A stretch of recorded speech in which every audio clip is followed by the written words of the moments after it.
Europe 1 Soir. 19h, 21h, Pierre de Villeneuve. Et je salue mes camarades du soir. Bonsoir Catherine Ney. Bonsoir Pierre, bonsoir Olivier, bonsoir à notre invité Charles. Et éditorialiste, grande voix d'Europe 1. Bonsoir Olivier d'Artigol. Bonsoir. Chroniqueur politique. Bonsoir à vous Charles Rodwell. Bonsoir, merci pour votre invitation. Merci d'être là, député EPR des Yvelines, membre de la commission des finances. Question directe, Charles Rodwell. Qu'est-ce que c'est l'autorité en France aujourd'hui ? C'est une bonne question et je comprends que vous posiez la question au vu des événements que nous avons connus à Cavaillon et à Tourcoing en début de semaine. L'autorité, c'est simplement de faire appliquer la loi, appliquer nos valeurs, appliquer l'autorité parentale, l'autorité de l'État. Il n'y a rien qui marche là en ce moment. Hein. Vous faites un diagnostic, vous faites un Wikipédia de ce qu'il y a, j'allais dire, dans la loi et dans ce qui peut être réprimé. En attendant, ça ne fonctionne pas. Alors le fait que vous disiez que rien qui marche, ça je suis en désaccord avec vous, Pierre de Villeneuve. Heureusement, il y a beaucoup de choses qui fonctionnent dans notre pays et je pense que c'est important aussi de le mettre en avant.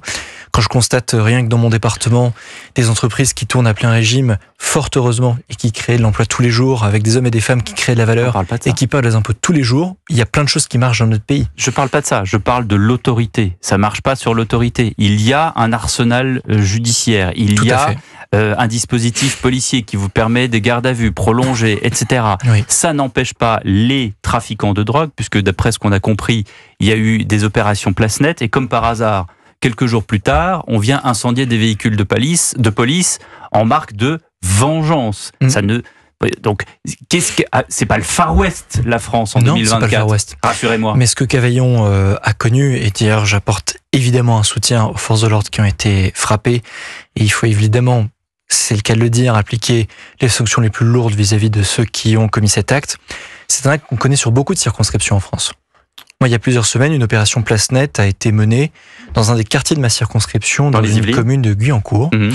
Et nous avons déstabilisé, nous avons mis fin à un point de deal où le cannabis se vendait à la dizaine de kilos. Donc on a changé le quotidien d'habitants, où on a réussi à démanteler un point de deal qui était un point de fixation majeur et terrible pour l'ensemble du quartier. Qu'est-ce qui s'est passé dans les jours qui ont suivi ?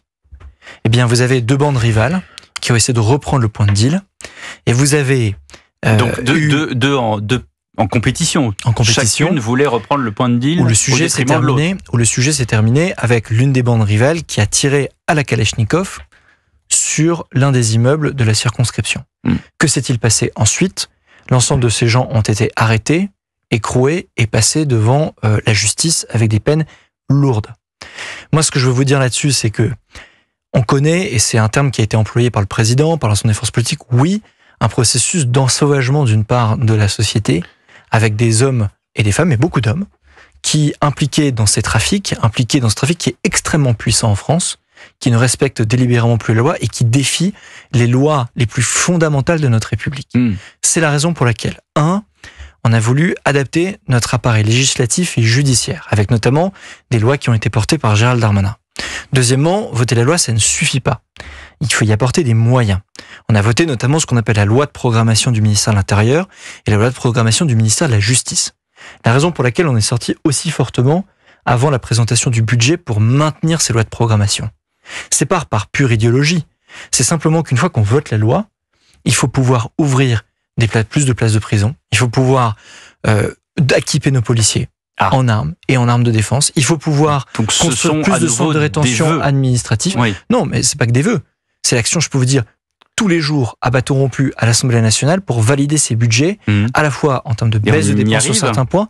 Et la présentation du budget a lieu demain. Oui. Je peux vous dire que le combat va avoir lieu tous les jours. Je suis en commission des finances, donc on voit ça aujourd'hui. Mais moi, si vous voulez, quand c'est amusant, on va y revenir à la commission des finances, parce que vous n'êtes pas seul. On va y revenir avec grand plaisir, mais si vous voulez, quand on vote des budgets, c'est pas juste des budgets que l'on vote dans la tour d'ivoire de l'Assemblée nationale, c'est des budgets qui vont venir ensuite soutenir les forces de l'ordre et les magistrats pour traiter ce type de violence qu'on connaît aujourd'hui sur le territoire français et qui ont affecté ma circonscription. Juste avant de donner la parole à Olivier et à Catherine, vous qui avez suivi cette affaire de stup et de vengeance, de guerre des gangs dans votre circonscription à Guyancourt, quel est l'âge de ces protagonistes qui ensuite ont été jugés ? Parce que l'autorité...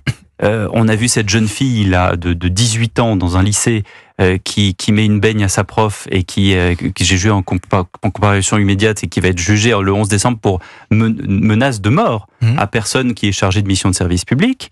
Et j'aimerais savoir si, comment dirais-je, ceux qui ont incendié les véhicules de police à Cavaillon et ceux dont vous nous parlez à Guyancourt, ce sont des 18, 20, 21 ou même peut-être plus jeunes. Alors, je ne peux pas m'exprimer sur Cavaillon parce que je ne connais pas suffisamment l'identité. Mais à Guyancourt, comme dans l'ensemble de la criminalité qui affecte une partie de notre pays, oui, la criminalité des mineurs est un fait de société aujourd'hui. C'est la raison pour laquelle, dès février dernier, Gabriel Attal a annoncé des mesures à la fois... je veux juste le cas particulier de Guyancourt. Ils avaient quel âge, ceux qui ont tiré la Kalachnikov? Alors, en l'occurrence, lui était majeur, mais vous avez un cas de criminalité édifiant et réel dans notre pays sur ce sujet. C'est la raison pour laquelle, laissez-moi vous répondre sur ce point. Nous avons annoncé des mesures à la fois par décret et par la loi pour réformer la justice pénale qui affectait les mineurs dans notre pays en février dernier. Ensuite, il y a eu les élections européennes et législatives, et pendant les élections, on n'a pas le droit de légiférer. C'est normal, pourquoi ? Parce que sinon, les lois qu'on voterait à l'Assemblée nationale affecteraient le processus de l'élection.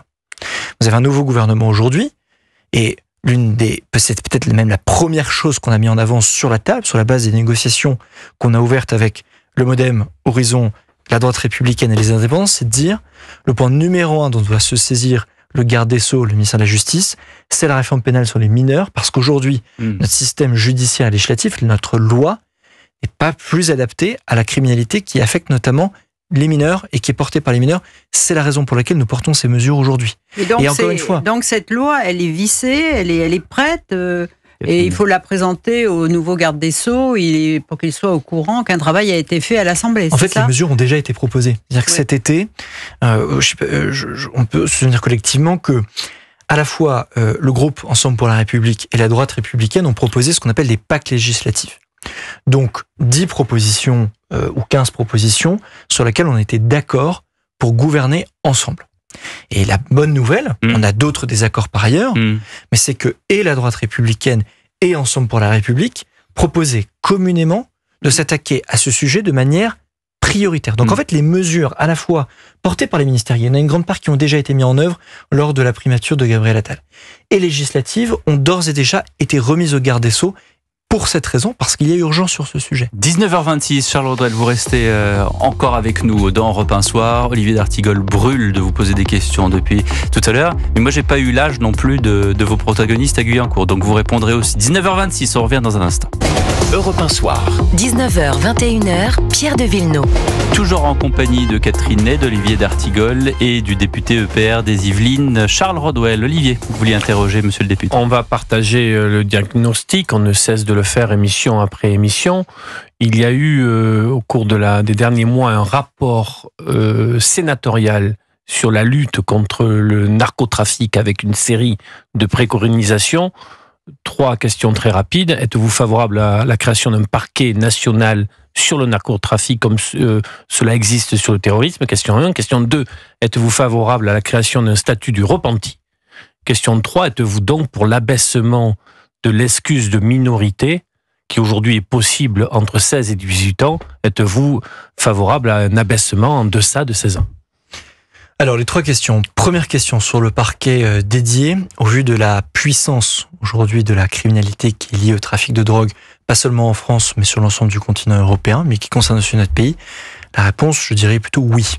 Pas un expert du sujet, mais de les conséquences politiques que je peux en tirer, je dirais plutôt que la réponse est oui. La question du repenti, je dirais la réponse plutôt oui, si cette mesure est utile, si cette mesure est utile dans le cadre des procédures, notamment judiciaires et pénales, pour pouvoir faciliter la tenue des enquêtes. 3e point, l'abaissement de l'excuse de minorité. La réponse est clairement oui. C'est une proposition que nous avons faite dès février dernier, lors des annonces de Gabriel Attal et des propositions que nous avons portées dans le cadre de notre majorité relative de l'époque. Nous proposions un abaissement de cet âge à 13 voire à 12 ans sur certaines procédures judiciaires et pénales pour répondre à l'enjeu de la violence de la part des mineurs dans notre pays.